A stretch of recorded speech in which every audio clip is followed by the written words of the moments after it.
Bismillah, alhamdulillah, wa salatu wa salam ala rasulillah wa ala alihi wa sahbihi wa man wala. Rabbi sharah li sadri wa yassir li amri wa ahlul 'uqdatan min lisani yafqahu qawli. Mes chers frères et sœurs, on continue toujours notre série sur le voyage de l'âme après la mort.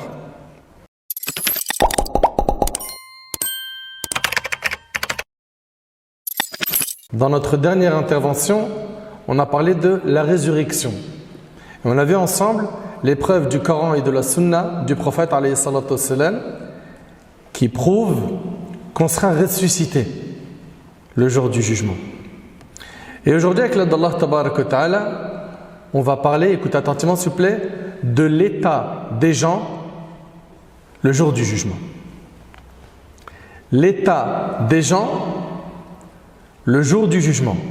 On a vu ensemble dans notre dernière intervention un hadith dans lequel le prophète alayhi salatu wassalam a dit « Chacun sera ressuscité dans l'état où il était au moment de sa mort. » Vous vous en rappelez?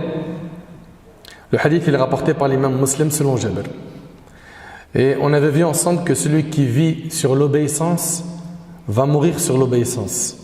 Et celui qui meurt sur l'obéissance sera ressuscité sur l'obéissance. Et celui qui vit sur le péché, il va mourir sur le péché et sera ressuscité sur le péché.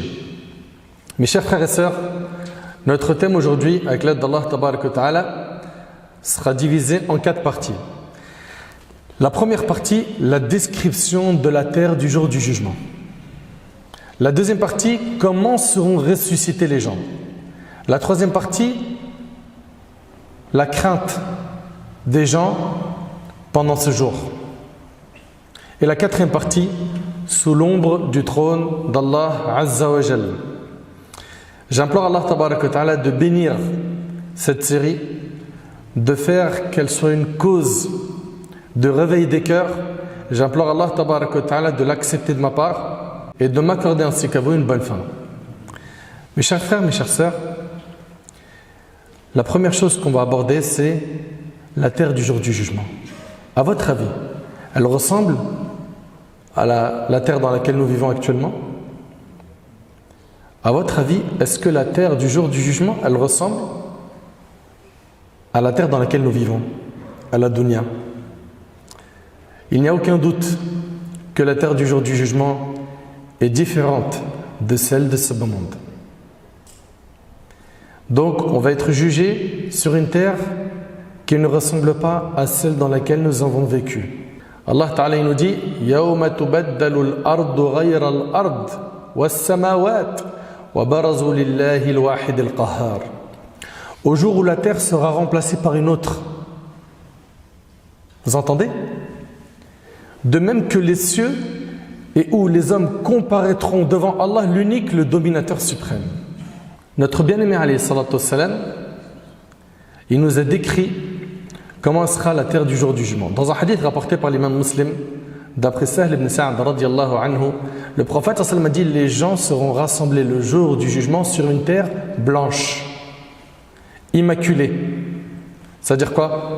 C'est-à-dire, elle est sans tache, d'une blancheur parfaite. Vous entendez? La terre du jour du jugement, elle sera, comme il dit alayhi salatu wassalam, blanche, immaculée. Comme le pain blanc, il n'y aura sur elle aucun repère pour personne. Et le hadith il est rapporté par Muslim. Sur cette terre-là, il n'y aura aucun repère pour personne. C'est-à-dire quoi? C'est-à-dire que la terre du jour du jugement ne contient ni rue, ni quartier, ni construction, ni arbre, ni fleuve, ni rien de tout ce qu'on a connu. Elle est blanche et ne contient aucun repère. C'est bon jusque-là? Très bien. Après avoir vu que la terre du jour du jugement, elle sera blanche, immaculée et qu'elle contient aucun repère, sachez que le premier qui sera ressuscité, qui va sortir de sa tombe, de parmi tous les humains qu'Allah tabaraka wa ta'ala a créés, sera Rasulullah sallallahu alayhi wa sallam. Le hadith il est rapporté par l'imam Muslim sur Abu Huraira. Le prophète alayhi salatu wassalam a dit: je suis le maître des fils d'Adam, je suis le premier devant qui la terre se fendra au jour du jugement. C'est le premier qui va sortir de sa tombe, alayhi salatu wassalam. Je suis le premier intercesseur et le premier à qui l'intercession sera accordée. C'est clair? Le hadith il est rapporté par Muslim sur Abu Huraira. Très bien. Mais comment est-ce que les gens vont être ressuscités le jour du jugement? Dans quel état? Eh bien, sachez que le jour du jugement, l'humanité entière sera ressuscitée nue. Nue. Ça vient d'où ça, mon frère? Le hadith il est rapporté par Bukhari et Muslim selon Aïcha radhiyallahu anha. Le prophète alayhi salatu wassalam a dit: les hommes seront rassemblés au jour de la résurrection sans vêtements, pieds nus et non circoncis. Aïcha, c'est la femme du prophète alayhi salatu wassalam. Elle demanda au prophète sallam: ô messager d'Allah, est-ce que les hommes et les femmes seront tous ensemble, se voyant les uns les autres? Ils vont se regarder nus? Et là le prophète sallam a dit: ô Aïcha, la situation sera si grave que l'on ne pensera pas à se regarder les uns les autres. Allahu Akbar. Déjà, est-ce que tu réalises que personne ne pensera à regarder quelqu'un tellement le jour est terrible? C'est impressionnant. Il est rapporté dans certains textes que l'homme sera ressuscité dans les habits qu'il portait quand il décéda. Il a été rapporté par Abu Daoud ibn Hibban al-Hakim qu'Abu Sa'id al-Khudri radhiyallahu anhu, lorsque son heure est arrivée, a demandé qu'on lui apporte des habits neufs. Et il s'en est vêtu. Puis il a dit: j'ai entendu le messager d'Allah alayhi salatu wassalam dire: le mort sera ressuscité dans les habits dans lesquels il est décédé. Al-Hakim rahimahullah a dit: ce hadith est authentique d'après les conditions établies par Bukhari et Muslim. Et l'imam al-Dhahabi l'a approuvé. Bon, comment on peut concilier maintenant un texte qui est dans Bukhari et Muslim qui dit qu'on va être ressuscité nu, et un autre texte ici qui est rapporté par Abu Daoud et d'autres qui nous dit que on sera ressuscité dans les habits dans lesquels on est mort? Est-ce qu'il y a une contradiction? Sachez qu'il n'y a jamais eu de contradiction entre des versets et d'autres versets, ou bien le Coran qui serait en contradiction avec la Sunna, ou bien que la Sunna soit en contradiction avec des textes également de la Sunna. La seule contradiction qu'il peut y avoir, c'est dans ta tête, parce que tu n'as pas étudié. Mais quand tu étudies et que tu regardes comment est-ce que les savants ils ont fait le jama', comment ils ont concilié les informations, c'est là où tu dis: subhanallah, notre religion elle est parfaite, tout est à sa place. Ici, l'imam al-Bayhaqi rahimahullah, il a concilié ce hadith avec le hadith précédent. Ok? Il a fait un jama' entre les deux, c'est-à-dire qu'il a concilié toutes les informations en disant: leurs habits seront délabrés une fois sortis des tombes. Et lorsqu'ils arriveront à l'emplacement du rassemblement, ils seront nus, puis on les habillera des vêtements du paradis. Vous suivez? Je répète. Leurs habits seront délabrés une fois sortis des tombes. Et lorsqu'ils arriveront à l'emplacement du rassemblement, donc sur la terre du jour du jugement, ils seront nus, puis on les habillera des vêtements du paradis. Ça, c'est la première chose qu'il a dit. Deuxièmement, il a dit: on rhabillera les prophètes direct après. Ok? C'est-à-dire que les premiers qui seront rhabillés quand ils vont sortir de leur tombe, c'est qui? Les prophètes, puis les gens véridiques, puis ceux qui les suivent selon leur degré. L'habit de chaque homme sera de la nature, de l'état dans lequel il est mort. C'est-à-dire quoi? C'est-à-dire en fonction de ton degré de piété, tu seras réhabillé rapidement ou non. Vous suivez? Et notre bien-aimé alayhi salatu wassalam, dans un hadith rapporté par l'imam al-Bukhari selon Abdullah ibn Abbas radiyallahu anhuma, il a dit: la première des créatures à être vêtue le jour du jugement sera le prophète Ibrahim alayhi salatu wassalam. Parmi ce qui a été dit concernant le fait que c'est Ibrahim alayhi salam qui sera le premier à être revêtu, et ça c'est dans Tafkira al-Qurtubi, c'est qu'en fait Ibrahim alayhi salam, quand ils ont voulu le jeter dans le feu, ils lui ont enlevé ses vêtements. Vous connaissez son histoire quand Allah il a dit: wa qulna ya nar kuni bardan wa salaman ala Ibrahim. Quand Allah il a ordonné au feu d'être paix et fraîcheur sur le prophète Ibrahim. D'ailleurs même le feu n'a pas brûlé le prophète Ibrahim. Et ça fait partie des miracles, n'est-ce pas? Eh bien, Ici, ils disent sa récompense le jour du jugement sera donc qu'il sera le premier à être vêtu en public. Vous suivez? Très bien. Donc on voit ici qu'on rabira les prophètes, puis les gens véridiques, puis ceux qui les suivent selon leur degré. Si tu as été de ceux qui se précipitent à faire le bien, à faire des œuvres pieuses, tu seras rhabillé rapidement le jour du jugement. Dans le cas contraire, tu seras nu et humilié dans cette assemblée. Ahibati fillah, Allah tabaraka wa ta'ala, il nous dit wastami' yawma yunadi al-munadi min makanin qarib yawma yasma'una as-sayhata bil haqq dhalika yawmul khuruj. Allah ta'ala il dit wastami' et sois à l'écoute. Qui? Allah s'adresse au prophète alayhi salatu wassalam. L'imam al-Baghawi rahimahullah il dit dans le tafsir ay wastami' ya Muhammad sayhata al-qiyama wa an-nushur yawma yunadi al-munadi. Et sois à l'écoute. Qui? Au Muhammad, le jour où le crieur criera d'un endroit proche. Vous suivez? Le jour où ils entendront en toute vérité le cri. Voilà le jour de la résurrection. Ici, mes chers frères, mes chères sœurs, les gens ils vont sortir de leur tombe et tout le monde, j'ai bien dit tout le monde, se dirigera vers le Seigneur des mondes, Allah Azza wa Jal. Personne ne manquera à ce rendez-vous. Personne ne manquera à ce rendez-vous. Depuis Adam alayhi salam jusqu'au dernier être humain, tout le monde comparaîtra devant le Seigneur des mondes. Allah tabaraka wa ta'ala il a dit wa yawma nusayyiru al-jibal wa tara al-arda barizatan wa hasharnahum فلم نغادر منهم أحدا وعرضوا على ربك صفا لقد جئتمونا كما خلقناكم أول مرة بل زعمتم أن لن نجعل لكم موعدا. Mentionne le jour où nous mettrons les montagnes en mouvement et on verra la terre totalement aplanie. C'est-à-dire quoi? C'est-à-dire que la terre ne comportera aucun repère pour que quiconque... C'est-à-dire quoi ici? Mentionne le jour où nous mettrons les montagnes en mouvement et où on verra la terre totalement aplanie. C'est-à-dire quoi totalement aplanie? Ne comportant aucun repère pour quiconque, ni le moindre refuge. Tu n'as pas où fuir. Tu ne pourras pas fuir ce jour-là. Tu seras exposé à Allah. Nous rassemblerons les hommes sans en omettre aucun. Il n'y en a pas un qui va être oublié. Ils seront présentés en rang devant ton Seigneur et on leur dira par Allah, vous voilà venus à nous tels que nous vous avons créé la première fois. Seuls, pieds nus, sans bien ni enfant. C'est ce que dit l'imam al-Qurtubi rahimahullah. Ils vont se présenter à Allah subhanahu wa ta'ala seuls, pieds nus, dévêtus, sans bien ni enfant. Allah azza wa jalla a dit par Allah, vous voilà venus à nous tels que nous vous avons créé la première fois.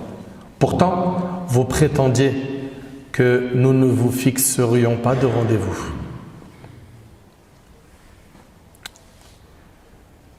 L'humanité entière sera ressuscitée. Grand, petit, gouverneur et gouverné, hommes, femmes, riches, pauvres, modestes et orgueilleux, tout le monde sera ressuscité. Allah Azza wa Jalla nous dit إن كل من في السماوات والأرض إلا آتي الرحمن عبدا لقد أحصاهم وعدهم عدا وكلهم آتيه يوم القيامة فردا إن الذين آمنوا وعملوا الصالحات سيجعل لهم الرحمن ودا. Tous ceux qui sont dans les cieux et sur la terre se rendront auprès du tout miséricordieux. Tout le monde, sans exception, en serviteur. Il les a certes dénombrés et bien comptés. Et au jour de la résurrection, chacun d'eux se rendra seul auprès de lui. Comprenez que depuis Adam alayhi salam jusqu'au dernier homme, tout le monde sera réuni. Tout le monde sera là sur la terre du jour du jugement. Allah tabaraka wa ta'ala il dit يومئذ يتبعون الداعي لا عوج له وخشعت الأصوات للرحمن فلا تسمع إلا همسا يومئذ لا تنفع الشفاعة إلا من أذن له الرحمن ورضي له قولا يعلم ما بين أيديهم وما خلفهم ولا يحيطون به علما وعنت الوجوه للحي القيوم وقد خاب من حمل ظلما. En ce jour, ils répondront à l'appel du héros, celui qui va les appeler au rassemblement, sans pouvoir s'en détourner. Les voix s'abaisseront. Écoutez bien, les voix s'abaisseront devant le miséricordieux. Et on n'entendra plus alors que des bruissements. Le bruissement des pas des créatures. On n'entendra rien d'autre. T'entends? Le bruissement des pas des créatures se rendant en rassemblement. En ce jour, aucune intercession ne sera acceptée sauf de celui auquel le miséricordieux le permettra et dont il agréera la parole. Il connaît leur passé et leur futur, tandis qu'ils ne peuvent le cerner par leur connaissance. Les visages s'humilieront devant le vivant, celui qui subsiste par lui-même et dont aucune créature ne peut se passer. Quiconque portera le fardeau de la mécréance sera perdu. Allahu Akbar. Et sache qu'Allah Tabaraka wa Ta'ala va confier la responsabilité à deux anges de te prendre et te ramener vers la terre du jour du jugement. Allah Tabaraka wa Ta'ala il dit وَجَاءَتْ سَكْرَةُ الْمَوْتِ بِالْحَقِّ ذَلِكَ مَا كُنْتَ مِنْهُ تَحِيدٌ وَنُفِخَ فِي الصُّورِ ذَلِكَ يَوْمُ الْوَعِيدِ وَجَاءَتْ كُلُّ نَفْسٍ مَعَهَا سَائِقٌ وَشَهِيدٌ لَقَدْ كُنْتَ فِي غَفْلَةٍ مِنْ هَذَا فَكَشَفْنَا عَنْكَ غِطَاءَكَ فَبَصَرُكَ الْيَوْمَ حَدِيدٌ. L'agonie de la mort fait apparaître la vérité. Voilà ce dont tu t'es écarté. Et l'on soufflera dans la trompe. Voilà le jour de la menace. Alors chaque âme viendra accompagnée d'un conducteur et un témoin. Il s'agit ici de deux anges. Tu seras accompagné par ces deux anges pour te présenter sur la terre du jour du mois ton Seigneur. Tu restais indifférent à cela. Eh bien, nous ôtons ton voile. Ta vue est perçante aujourd'hui. Allahu Akbar. Dans un hadith rapporté par l'imam al-Tirmidhi, avec une chaîne de transmission Hassan, valide, le prophète sallallahu alayhi wa sallam, il dit les gens seront de trois catégories le jour du jugement. Ils seront ressuscités de trois manières. Certains marchant sur leurs pieds. Vous suivez? D'autres seront sur des montures. Des montures. Ok? Des montures qui vont venir d'où? Du paradis.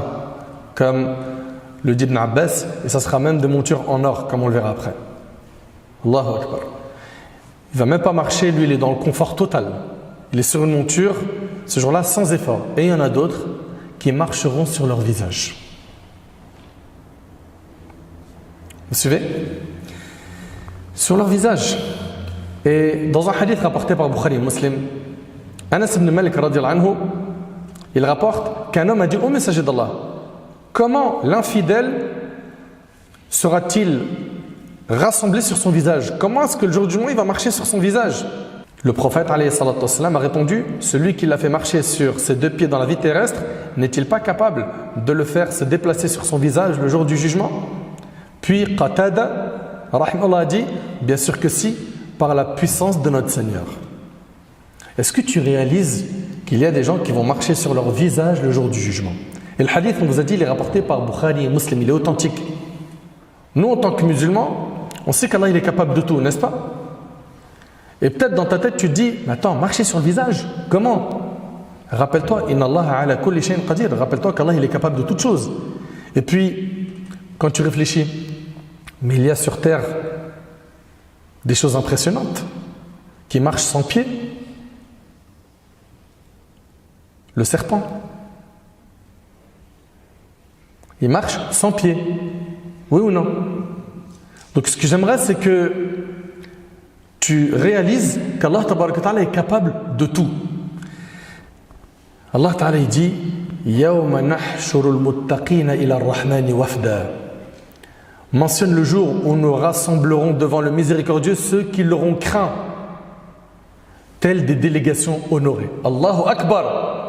Ceux qui ont craint Allah, ceux qui ont tenu à leur religion fermement, ceux qui ont été fermes dans leurs convictions, dans leurs valeurs, qui n'ont pas suivi les chemins de l'égarement, les mauvaises fréquentations, qui ont été pieux, qui ont nagé à contre-courant, qui ont fait des efforts pour purifier leur âme, qui ont réussi à dompter leur âme. Ces gens-là, le jour du jugement, écoutez bien, le jour du jugement, ils seront comme des délégations honorées. Ibn Abbas, il dit qu'ils seront rassemblés sur des montures d'or parmi les montures de l'au-delà. Allahumma ja'alna min ha'ula ya Rabb. Qu'Allah subhanahu wa ta'ala nous accorde cette faveur. Allahu Akbar. Subhanallah. Ouais. Pour avoir ce privilège d'être à l'abri de toute crainte et de tout châtiment et d'être dans le confort du jugement, il faut que tu sois pieux. Il faut que tu sois pieuse, ma sœur. Il faut que tu vives sur le chemin de la droiture.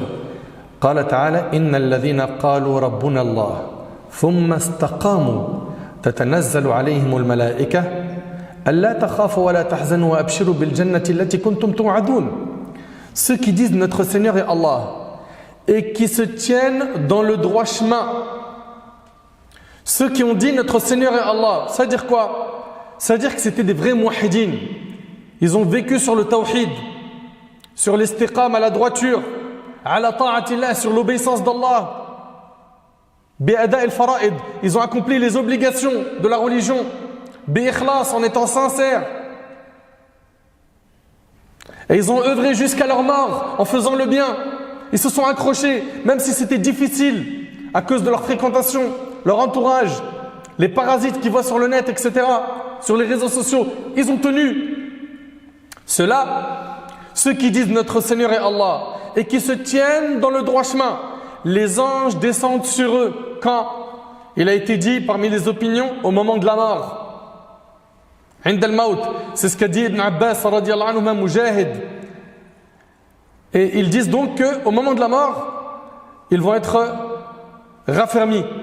Les anges vont leur dire, n'ayez pas peur et ne soyez pas affligés, mais ayez la bonne nouvelle du paradis qui vous était promis. Et il y a une deuxième opinion qui dit, tatanazzalu alayhim idha qamu min al-qubur. C'est que les anges vont venir les rassurer quand ils vont sortir de leur tombe. T'imagines, il y en a, ils vont sortir de leur tombe effrayés, c'est la panique, et d'autres reçoivent la bonne nouvelle des anges qu'ils vont aller au paradis, et ils entendent, n'ayez pas peur. Mais ça a un prix. Comprends bien que pour obtenir ça, tu dois faire des sacrifices pour adorer ton Seigneur Azza wa Jal. Le jour du jugement, les anges vont ramener aux pieux des montures du paradis, en or. Les pieux seront dessus. Il n'y a pas de « je suis debout, j'attends, et je suis fatigué, et j'ai mal aux pieds ». Non, non, non. Ils sont sur des montures confortables, qui viennent du paradis. Subhanallah. وَيَنْطَلِقُونَ بِهَا فِي أَرْضِ الْمَحْشَرِ حَتَّى لَا يَمْشُونَ عَلَى أَقْدَامِهِمْ فِي هَذَا الْيَوْمِ الْعَصِيبِ. Ils vont marcher le jour du jugement en étant sur des montures.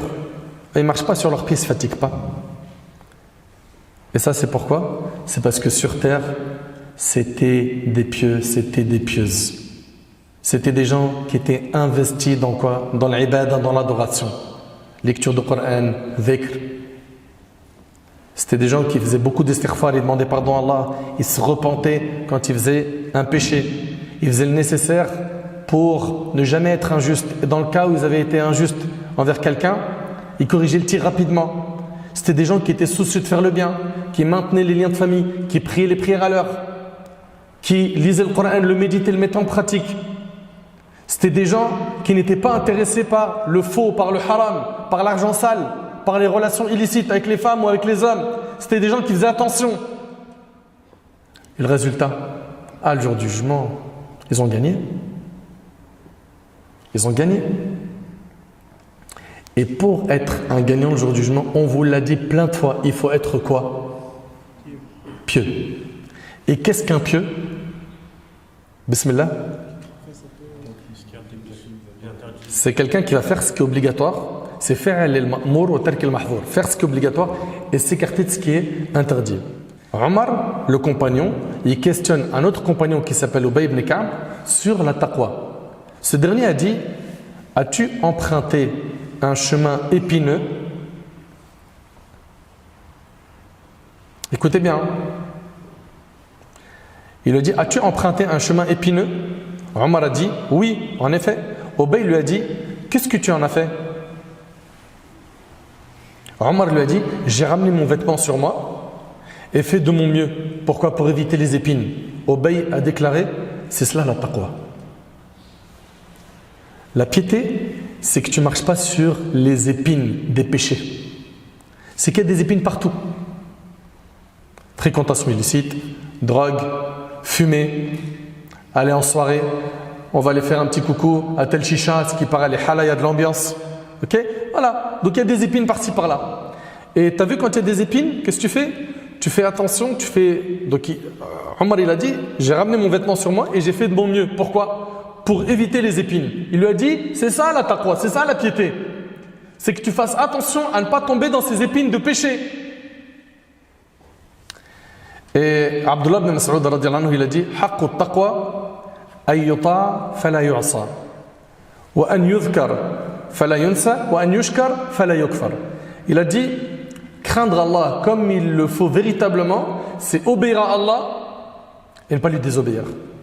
C'est se rappeler d'Allah et ne pas l'oublier, ne pas être insouciant.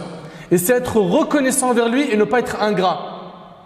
En deux mots, faire d'Allah le centre de ta vie. Qu'Allah tabaraka ta'ala soit tout pour toi dans ta vie.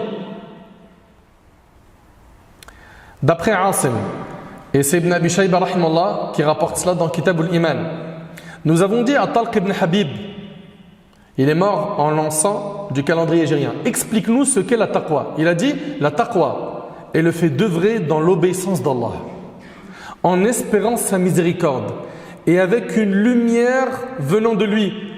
C'est quoi cette lumière? J'écoute? Non? Coran et la sunna du prophète alayhi salatu wassalam, c'est-à-dire avec science. C'est-à-dire avec science.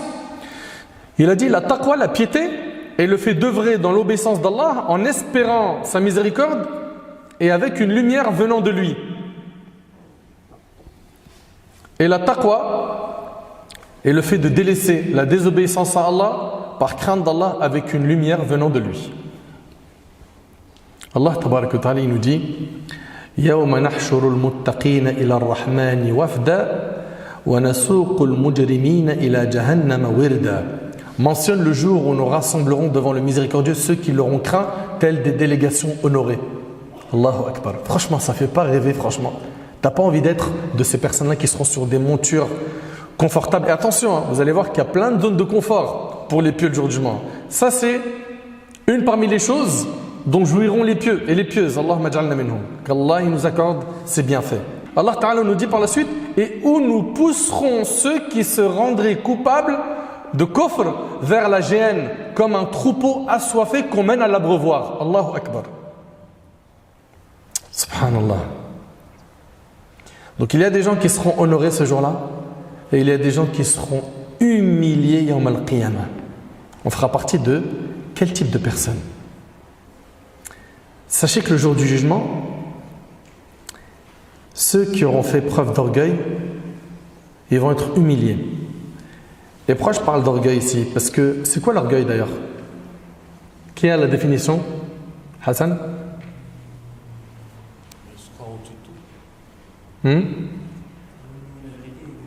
C'est ça. Le prophète il a dit Al-Kibr, Batarul Haq wa Ghamtun Nas. L'orgueil, c'est quoi? Écoutez bien et enregistrez. Hein.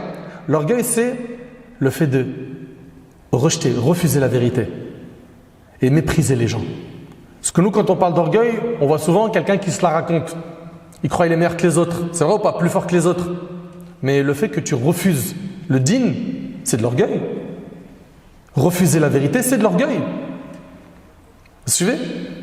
Et subhanallah, ces gens-là qui sont orgueilleux, qui refusent la vérité et qui méprisent les autres. Pourquoi? Parce que moi, je vois qu'avec mon argent, moi, avec ma force, moi, avec mes contacts, il y a beaucoup de gens qui ont cette langue aujourd'hui, la langue du moi, qui se voient comme étant le centre du monde et qui vivent pour cet orgueil, pour avoir un nom Au quartier, dis juste mon nom, tu verras. Mais ces orgueilleux-là, s'ils ne se repentent pas avant de mourir, ils vont être humiliés le jour du jugement d'une manière qu'ils ne peuvent même pas imaginer. Et puis, pourquoi cet orgueil? Réfléchis à la base. Tu étais une goutte de sperme. Puis, pendant ta vie, puis pendant que tu es vivant, tu portes en toi des impuretés. Et à la fin, tu seras un cadavre. Pourquoi l'orgueil? Pour quelle raison? Regarde ce qui attend les orgueilleux. Et ceux parmi vous qui aiment bien se la raconter, montrer qu'ils sont meilleurs que les autres, etc. Sois humble parce que Wallahi al-Azim, les menaces qu'il y a contre les orgueilleux, elles sont hyper sévères. Selon Amr ibn Shu'aib, selon son père, selon son grand-père, radiyallahu ta'ala anhum ajma'in, le prophète a dit, les orgueilleux seront ressuscités le jour de la résurrection sous forme humaine. Écoutez bien, les orgueilleux seront ressuscités le jour de la résurrection sous forme humaine, faisant la taille d'une fourmi. Tu te prenais pour un grand, eh ben, t'es le plus petit le jour du jugement. Vous entendez? Les orgueilleux seront ressuscités le jour de la résurrection sous forme humaine, faisant la taille d'une fourmi. Ils vont être piétinés, écrasés par les gens. Toi, t'aimais écraser les gens de ton vivant. Tu mettais à l'amende les gens, comme ils disent les jeunes. Personne ne pouvait rien contre toi. Tu étais un tyran, un grand haggar. Mais tu vas te faire piétiner le jour du jugement. Tu feras la taille d'une fourmi que les gens vont écraser. L'humiliation les couvrira de tous côtés. Qui? Les orgueilleux. Ils seront conduits dans une prison de l'enfer, appelée Boulas. Le feu les couvrira et on les abreuvera des sécrétions des gens de l'enfer. Et c'est rapporté par l'imam al-Tirmidhi, An-Nasa'i et d'autres. Pourquoi être orgueilleux? Pourquoi ne pas être humble, simple, modeste? Pourquoi? Subhanallah, Allahu Akbar. On entend maintenant la partie de la crainte des gens le jour du jugement. Déjà, avant de détailler ce point, sachez que le jour du jugement va être un jour qui va être long. Il va durer combien de temps? Tu as une idée, mon frère? Non? Vas-y. 50 000 ans. Allah tabarak wa ta'ala dans Surat al-Ma'arij, Surat 70, verset 4, il dit Azza wa Jal, Fi yawmin kana miqdaruhu 50 alf sana. Il dit un jour dont la durée est de 50 000 ans. Allahu Akbar. Un jour qui va durer 50 000 ans. 50 000 ans. C'est l'opinion d'Abdullah ibn Abbas pour ce qui est du tafsir de ce verset, de l'Hassan, de Qatada, de l'Quradi et d'autres. 50 000 ans. Par contre, pour le pieux, vous avez vu à chaque fois, je vous dresse les deux tableaux. Après, c'est à vous de choisir. À vous de choisir comment vous voulez vivre et comment vous voulez mourir. Vous avez bien vu qu'à chaque fois, on vous dresse les deux tableaux pour que vous soyez très prudents, vigilants. Maintenant, pour le pieux, Abu Huraira radhiyallahu anhu, il rapporte que le prophète a dit le jour du jugement sera pour les croyants comme la durée qu'il y a entre le Dhuhr et le Asr, rapporté par le Hakim. Donc c'est 50 000 ans pour certains, et pour celui qui a cartonné dans la vie d'ici-bas parce qu'il a été sérieux dans sa pratique religieuse, ça sera le temps qu'il est entre Dhuhr et Asr. Mais attention, il y a d'autres textes. Il y a un hadith qui est rapporté par l'imam Ahmad dans le Musnad. Ibn Hibban le rapporte également dans son recueil, fi sahihihi. Et d'autres, selon Abu Sa'id al-Khudri, radiyallahu anhu, dans le hadith on a hatta yakuna akhaf alayhi min salatin maktuba. Vous entendez? Dans ce hadith on a hatta yakuna akhaf alayhi min salatin maktuba. C'est-à-dire quoi? Que ce jour-là, il sera allégé pour le croyant. Il sera plus léger pour lui que le temps d'une prière prescrite qu'il accomplit dans ce bas monde. Vous entendez? Et ça sera en fonction de tes œuvres que ce temps sera long ou court.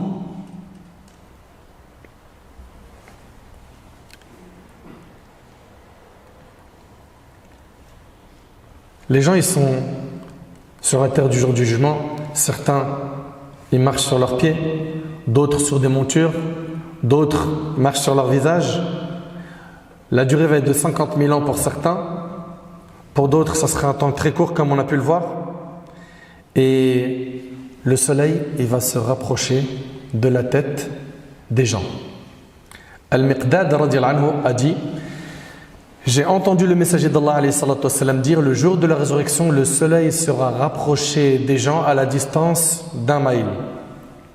Sulaym ibn Amir, qui rapporte le récit d'Al-Miqdad, a dit: par Allah, je ne sais pas ce qu'il a voulu dire par maïl. Est-ce la distance connue sous ce nom, ou est-ce la longueur du bâtonnet à rimel? Parce que ce mot-là, les deux sens. Les gens seront alors submergés par leur sueur selon la valeur de leurs œuvres. Certains le seront jusqu'à la cheville. Tellement le soleil sera chaud au-dessus de sa tête, il va avoir de la sueur jusqu'à sa cheville. D'autres jusqu'aux genoux, d'autres jusqu'aux hanches. Et pour d'autres, la sueur atteindra leur bouche à la manière de la bride. Allahu Akbar. Vous connaissez la bride de l'animal? Le prophète sallam fit signe de sa main à la hauteur de sa bouche, rapporté par l'imam Muslim. Et dans un hadith rapporté par l'imam al-Bukhari, d'après Abdullah ibn Umar radiyallahu anhu, le prophète sallam a dit: le jour où les gens se tiendront debout devant le Seigneur des mondes, ils seront dans une situation où l'un d'eux sera couvert par sa sueur jusqu'à la moitié de ses oreilles. Subhanallah. Le niveau de sueur des gens va varier en fonction de leurs actes. Plus la personne a œuvré dans le bien, dans l'ici-bas, moins elle va suer le jour du jugement. C'est pour cela que la sueur va arriver pour certaines personnes au niveau de leurs chevilles, pour d'autres au niveau de leurs genoux, pour d'autres au niveau de quoi? De leur torse. Et puis, les gens, ils attendent le jugement. Allah tabaraka ta'ala n'a pas encore fait commencer le jugement. Et qu'est-ce qui se passe? Eux qui sont sous le soleil, dans une chaleur indescriptible, l'enfer est amené sur la terre du jour du jugement. Allahu Akbar. Selon Abdullah ibn Mas'ud radiyallahu anhu, le prophète alayhi salatu wassalam a dit: ce jour-là, on fera venir l'enfer avec 70 000 reines, et avec chaque reine 70 000 anges pour le traîner, rapporté par l'imam Muslim. 70 000 reines, 70 000 cordes. Chaque reine ou chaque corde, elle est tirée par 70 000 anges, ce qui fait 4 milliards 900 millions d'anges pour ramener l'enfer. Mais ça fait réfléchir. C'est immense. Et subhanallah, l'enfer, quand elle sera ramenée, les gens y seront à genoux. Toutes les communautés seront à genoux.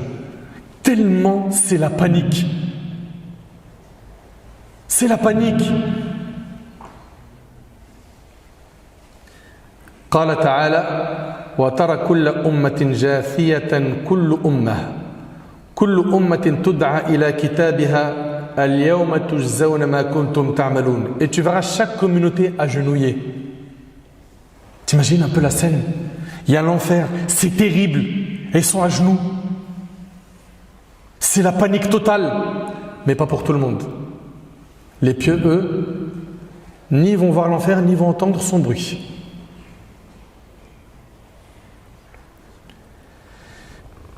Ça, c'est pas pour tout le monde. C'est pour les personnes qui n'ont pas assuré. Les pieux, ils seront à l'abri de toute crainte. Et tu verras chaque communauté agenouillée.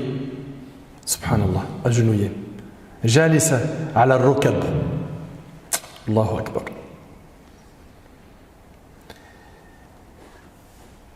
Et il nous dit ici, chaque communauté sera appelée vers son livre. Ibn Qutayba il dit: les gens ne seront pas en sécurité. Et on avait vu ensemble un hadith Qudsi où Allah tabaraka wa ta'ala il avait dit, en jurant, que si son serviteur il se sent en sécurité sur terre, il lui fera peur le jour du jugement. Et s'il a peur d'Allah sur terre, Allah il le mettra en sécurité le jour du jugement. Toi, tu as peur d'Allah ou tu n'as pas peur d'Allah? Et ne me dis pas avec ta bouche: j'ai peur d'Allah, alors que tes actes font des désobéissances du matin au soir. Dans le concret de ta vie, tu as vraiment peur d'Allah? Quand tu es seul, tu ressembles à quoi? Quand tu as un smartphone, un écran, une télé, un ordi, une tablette, tu regardes quoi? Tu écoutes quoi? Quand il n'y a plus le regard des gens autour de toi, que ce soit ton épouse si tu es marié, ou ton mari pour toi ma soeur, ou bien tes parents, ou tes amis, est-ce que tu crains Allah ou tu es mauvais? Allah Ta'ala il dit, chaque communauté sera appelée vers son livre. Puis Allah il nous dit dans le verset, on vous rétribuera aujourd'hui selon ce que vous œuvriez. Dans la suite du verset, Allah il nous dit, on vous rétribuera aujourd'hui selon ce que vous œuvriez. Subhanallah. Chaque communauté sera appelée vers son livre. Il a été dit par Ibn al-Jawzi rahimallah, son livre, celui dans lequel il y a quoi? Ses bonnes et mauvaises actions. Et ça, c'est ce qui était rapporté par Ibn Abbas. Il a été dit aussi annahu hisabuha, qu'il s'agit de son jugement. Il a été dit également le livre qui a été révélé à son prophète. Et de l'autre côté, les pieux. Allahumma ja'alna minhum ya Rabb. Eux, pas de panique pour eux. Innal ladhina sabaqat lahum minna al-husna ulaika anha mub'adun. Mub'adun la yadkhulunha, ils vont pas rentrer en enfer. La yasma'una hasisaha. Allahu akbar. La yasma'una hasisaha wa hum fi ma ishtahat anfusuhum khalidun. La yahzunuhum al-faz'u al-akbar wa tatalaqahum al-mala'ika. Hada yawmukum alladhi kuntum tu'adun. Quant à ceux que nous avons prédestinés pour la plus belle récompense, ceux qui auront al-Jannah, ils en seront éloignés. Ils seront éloignés de l'enfer. C'est pas ce que tu veux? Ils n'en entendront pas le crépitement. Ils vont même pas entendre le bruit de l'enfer. Et jouiront éternellement de tout ce qu'ils désirent. Pour l'éternité, tu as tout ce que tu veux au paradis. Pour l'éternité. La grande terreur ne les affligera pas et les anges les accueilleront en leur disant: voici le jour qui vous était promis. Allahu Akbar. Subhanallah. Et concernant l'enfer, l'imam Ahmad et Tirmidhi ont rapporté d'après le hadith transmis successivement par Abu Salih et Abu Hurayra radiyallahu anhuma que le prophète sallallahu alayhi wa sallam a dit: au jour de la résurrection, un coup sortira de l'enfer. Un coup sortira de l'enfer, il aura 2 yeux qui voient, 2 oreilles qui entendent et une langue qui parle. C'est déjà assez effrayant déjà d'entendre parler de l'enfer, n'est-ce pas? Mais t'imagines un coup qui sort de l'enfer, qui aura ici 2 yeux qui voient, 2 oreilles qui entendent et une langue qui parle. À cet égard, l'enfer dira: 3 types de personnes m'ont été confiées. L'oppresseur inflexible, celui qui aura invoqué à côté d'Allah une autre divinité, et les faiseurs d'images. Allahu Akbar. Allah tabarak wa ta'ala nous dit: وَاسْتَفْتَحُوا وَخَابَ كُلُّ جَبَّارٍ عَنِيدٍ مِنْ وَرَائِهِ جَهَنَّمْ وَيُسْقَى مِنْ مَاءٍ صَدِيدٍ يَتَجَرَّعُهُ وَلَا يَكَادُ يُصِيغُهُ وَيَأْتِيهِ الْمَوْتُ مِنْ كُلِّ مَكَانٍ وَمَا هُوَ بِمَيِّتٍ وَمِنْ وَرَائِهِ عَذَابٌ غَلِيظٌ. Les messagers demandèrent à Allah la victoire, et tout orgueil obstiné fut anéanti. La géhenne, l'enfer, l'attend, et elle sera abreuvée d'un liquide fait de pus et de sang. T'imagines ce qu'il va boire, celui qui est fait de nar, du pus et du sang, qu'il tentera de boire à petite gorgée et n'avalera qu'à grande peine. La mort l'assaillera de toutes parts, mais il ne mourra jamais, et un terrible châtiment l'attend. Allahu Akbar. Et vous voyez mes frères et sœurs, ce jour-là, c'est un jour qui a été appelé par Allah le jour du regret. وَأَنذِرْهُمْ يَوْمَ الْحَسْرَةِ. Et avertis-les du jour du regret. Il y a des gens qui vont regretter quand? Le jour du jugement. Si seulement j'avais prié, si seulement je m'étais levé pour le fajr. C'est pas dur en vrai. Si seulement je pouvais revenir sur terre pour vrai. Si seulement j'avais pas fait tel péché. Si seulement j'avais écouté les conseils de ceux qui m'ont appelé au bien. Si seulement, si seulement, si seulement, si seulement. Sachez que ce jour-là, ça sera un jour dur. Et les prophètes, ils auront une invocation qu'ils vont répéter le jour du jugement, c'est Allahumma sallim sallim. Oh Allah, accorde le salut. Oh Allah, accorde le salut.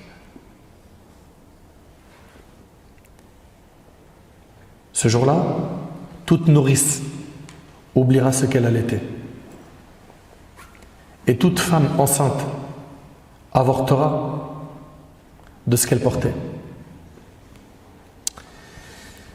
Ce jour-là, c'est un jour où les enfants auront les cheveux blancs, tellement c'est un jour de peur.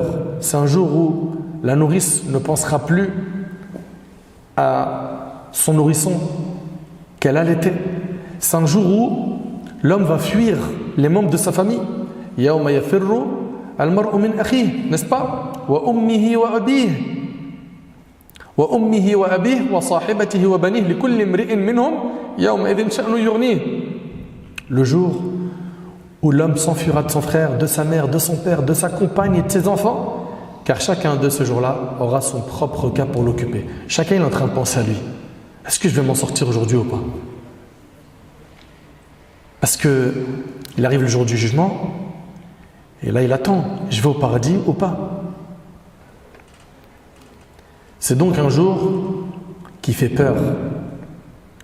Un jour où les gens ils vont fuir les uns des autres. Et vous avez vu, pendant que les gens ils sont dans cette foule, où ils sont très nombreux sur la terre du jour du jugement, il y a le soleil qui est au-dessus de leur tête, il fait hyper chaud, les gens ils sont dans leur sueur, c'est un jour qui est difficile. Et puis là, à ce moment-là, il y aura certaines personnes qui seront appelés pour être sous l'ombre du trône d'Allah Azza wa Jal. Allahumma ja'alna minhum ya Rabb. Subhanallah. Dans un hadith rapporté par l'imam al-Bukhari Muslim, selon Abu Huraira radhiyallahu anhu, le prophète sallallahu alayhi wa sallam a dit 7 personnes. 7 personnes ici, ça veut dire quoi? 7 catégories de personnes. Suivez bien.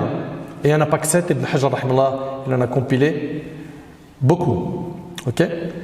7 personnes seront ombragées par l'ombre d'Allah le jour où il n'y aura d'ombre que la sienne. C'est-à-dire ils seront sous l'ombre du trône d'Allah le jour du jugement et donc ils seront protégés de ce soleil.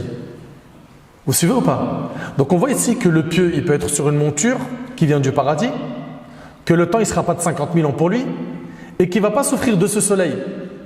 Il aura l'ombre du trône d'Allah au-dessus de sa tête qui le protégera de quoi? De la chaleur du soleil. Vous suivez? 7 personnes seront ombragées par l'ombre d'Allah le jour où il n'y aura d'ombre que la sienne. 1. Imamun adil, le dirigeant juste. 2. Un jeune qui a grandi dans l'adoration d'Allah. Shabun nasha'a fi ibadatillah. 3. Un homme dont le cœur est accroché au lieu de prière. Wa rajulun qalbuhu mu'allaq bil masajid. 4. 2 hommes qui se sont aimés en Allah. Ils se sont réunis en lui et se sont séparés en lui. وَرَجُلَانْ تَحَابَ فِي اللَّهِ اجْتَمَعَ عَلَيْهِ وَتَفَرَّقَ عَلَيْهِ. 5. Un homme qu'une femme de haut rang et de grande beauté appela à elle, elle l'appela à faire la fornication. La femme lui a fait des avances et il lui a dit j'ai peur d'Allah. وَرَجُلٌ دَعَتْهُ امْرَأَةٌ ذَاتَ مَنْصِبٍ وَجَمَالٍ فَقَالَ إِنِّي أَخَافُ اللَّهَ. Et un homme, ça c'est le 6e, qui a donné une aumône si discrètement que sa main gauche n'a pas su ce que sa main droite a donné. وَرَجُلٌ تَصَدَّقَ بِصَدَقَةٍ فَأَخْفَاهَا حَتَّى لَا تَعْلَمَ شِمَالُهُ مَا تُنْفِقْ يَمِينُهُ. وَرَجُلٌ ذَكَرَ اللَّهَ خَالِيًا فَفَاضَتْ عَيْنَاهُ. Et 7, un homme qui aura pensé à Allah dans la solitude. Il était seul, il a pensé à Allah. Et dont les yeux auront alors débordé de larmes. C'est quelqu'un qui s'est remis en question et qui a pleuré par crainte d'Allah tabarak wa ta'ala. Ces 7 catégories de personnes-là seront sous l'ombre du trône d'Allah tabarak wa ta'ala. Première catégorie, on a Imamun Adil, un gouverneur juste. Ici, Imamun Adil, un gouverneur juste, beaucoup de gens pensent qu'il s'agit uniquement du chef de l'État. Non, il s'agit de tous ceux qui ont quoi? Qui ont une responsabilité. Ok? Donc le père pour sa famille. Ok?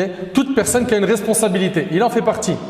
S'il a été juste avec ceux qu'il a sous sa responsabilité, il sera sous l'ombre du trône d'Allah le jour du jugement. Le prophète il a dit à Abu Dharr radhiyallahu anhu, le commandement est un dépôt et une source d'avilissement et de regret le jour du jugement, sauf pour celui qui s'en sera montré digne et qui se sera acquitté de sa tâche. 2, un jeune qui a grandi dans l'adoration d'Allah.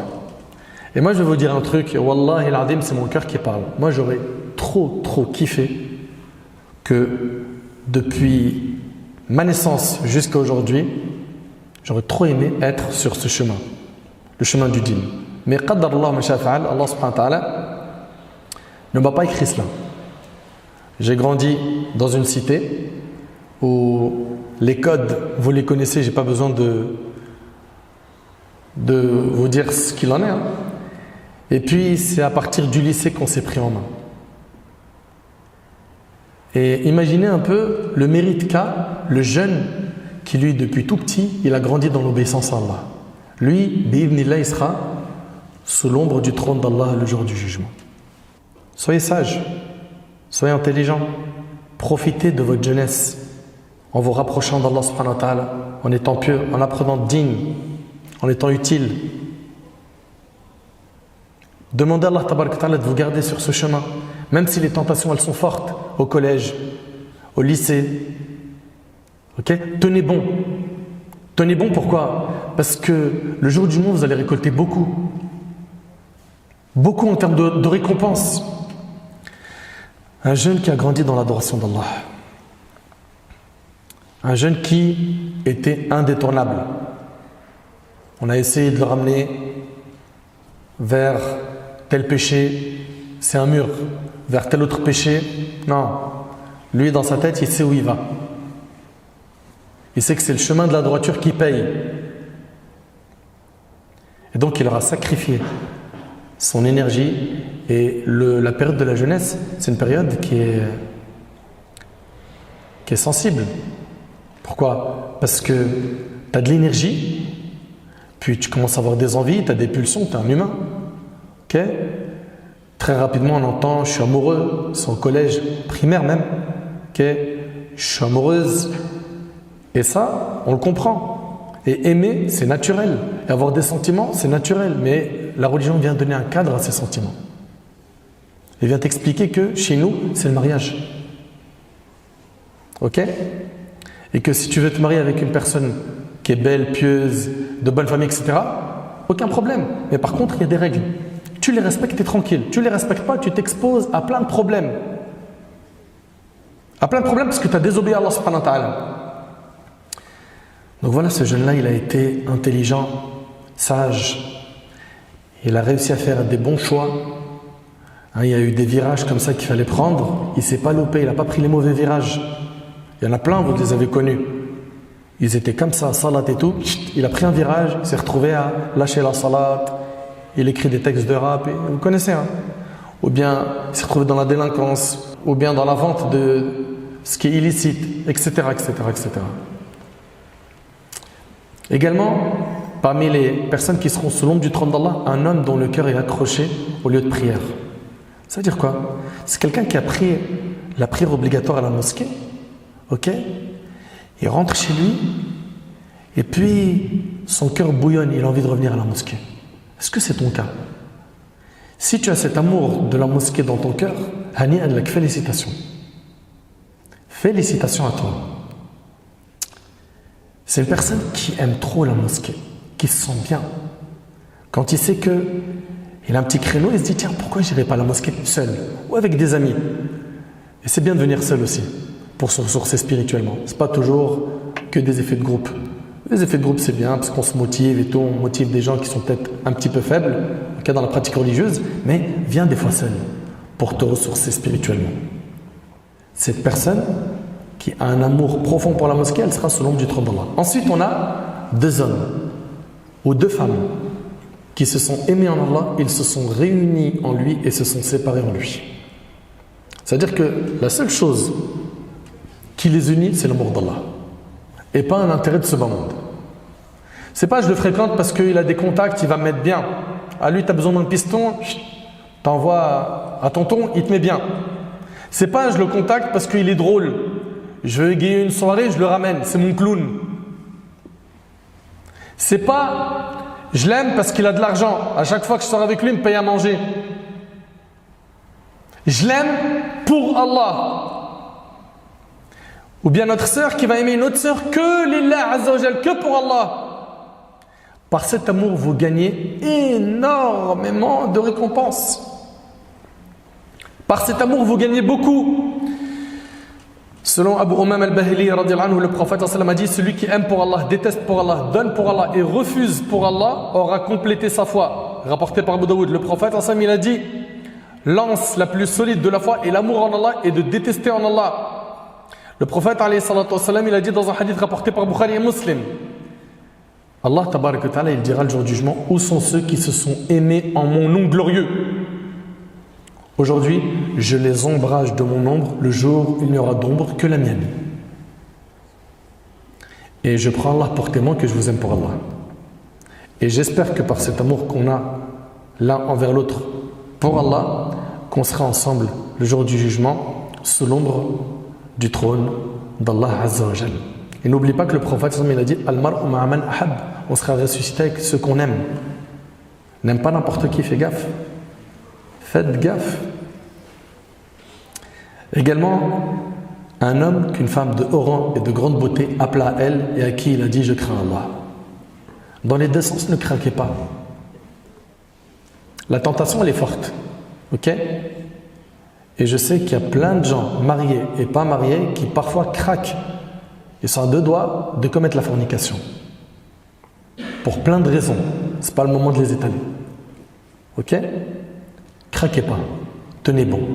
Et si jamais vous vous retrouvez dans une situation où vous êtes à deux doigts de tomber dans ce zina, non. Tirez le frein. Tirez le frein et dites: je crains Allah. Moi j'ai peur d'Allah. Moi je ne peux pas commettre cette désobéissance. T'imagines un petit peu, tu réalises cette personne qui fait zina, qui va enlever ses vêtements alors qu'Allah tabaraka ta'ala il le voit, et qui va commettre cet acte de désobéissance sous le regard de son créateur, de son maître. Mais elle est passée où la pudeur qu'on a envers Allah subhanahu wa ta'ala? Elle est où?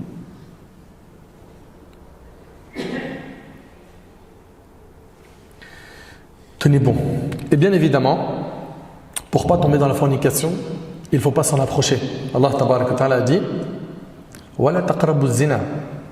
Et n'approchez pas la fornication, c'est-à-dire toutes les portes qui vont amener à la fornication, drague, jeu de séduction, toutes ces portes-là, condamnez-les. Condamnez-les. Tu veux te marier? On vous a dit, il y a un cadre qui a été légiféré pour cela, et puis on a des vidéos sur comment trouver sa moitié. Ensuite, on a un homme qui aura pensé à Allah dans la solitude et dont les yeux auront alors versé des larmes. C'est quelqu'un qui est en train d'évoquer Allah, de penser à Allah, et puis son cœur, il s'est rempli. Et son cœur s'est rempli de crainte d'Allah et il a pleuré. Il a pleuré parce qu'il a fait beaucoup de fautes. Il sent qu'il ne pratique pas assez ou qu'il ne pratique pas bien sa religion. Et bien ces larmes-là, elles ont énormément de valeur. Elles vont te faire gagner que tu seras sous l'ombre du trône d'Allah le jour du jugement. Ibn Abbas, il nous dit, écoutez bien s'il vous plaît, j'ai entendu le messager d'Allah dire: deux yeux ne seront pas touchés par le feu. Un œil qui a pleuré par crainte d'Allah et un œil qui a veillé toute la nuit montant la garde au service d'Allah, rapporté par Tirmidhi. Et également parmi les personnes qui seront sous l'ombre du trône d'Allah, il y a ceux qui sont cités dans ce hadith. Le hadith d'Abi Hurayra où le prophète a dit: celui qui accorde un délai à une personne qui est dans la gêne ou lui annule sa dette, tu lui accordes un délai, il est endetté envers toi, tu lui dis: Malish, rembourse-moi plus tard, ou allez vas-y je te l'efface. Ok? Allah le couvrira sous l'ombre de son trône le jour où il n'y aura pas d'ombre que la sienne. Vous suivez? Mes chers frères, mes chères sœurs, les gens ils sont sur la terre du jour du jugement. Certains ils sont dans la panique totale, d'autres tout se passe hyper bien pour eux. On l'a vu, n'est-ce pas? Puis le jugement il n'a pas encore commencé.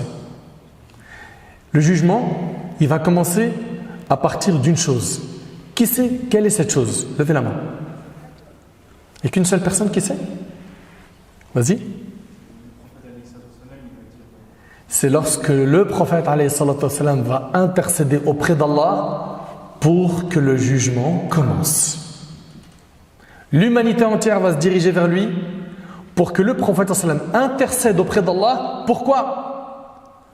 pour que le jugement d'Allah Tabaraka wa Ta'ala commence. Et ça, c'est ce qu'on va voir, Inch'Allah, bi'idhnillah, dans notre prochaine intervention, qui sera dédiée à l'intercession du prophète, alayhi salatu wassalam. Mes chers frères, mes chères sœurs, je vous le dis avec beaucoup d'amour, parce que Allah, il est témoin à quel point j'aime ma communauté, à quel point je veux le bien pour tout le monde. Il ne faut pas qu'on se loupe dans cette vie. Il ne faut pas qu'on se loupe. Il y en a plein parmi nous qui écoutent des rappels depuis des années et qui mettent en pratique 5%, 10%, ou peut-être un peu moins, ou un peu plus. Soyez de ceux qui absorbent ces rappels et qui font le nécessaire pour changer. Tout ce qu'on a vu aujourd'hui là, est-ce qu'il y en a un parmi vous qui doute de la véracité des propos qu'on a vus ensemble, du Coran et de la Sunna? Vous doutez sur ça? Non. Donc maintenant, il ne nous reste plus quoi? Qu'à œuvrer. On sait ce qui nous attend. À nous d'œuvrer, de faire le nécessaire. Et puis, alhamdoulilah, on a encore envie. Et puis, quoi que tu aies fait comme péché, repens-toi, demande à Allah, reviens vers lui et multiplie les invocations, car notre Seigneur Azza wa Jal, il aime celui qui le supplie et qui insiste dans le dua. J'implore Allah Tabaraka wa Ta'ala de m'accorder ainsi qu'à vous une bonne fin. Hada wallahu a'lam. سبحانك اللهم وبحمدك أشهد أن لا إله إلا أنت أستغفرك وأتوب إليك وآخر دعوانا أن الحمد لله رب العالمين.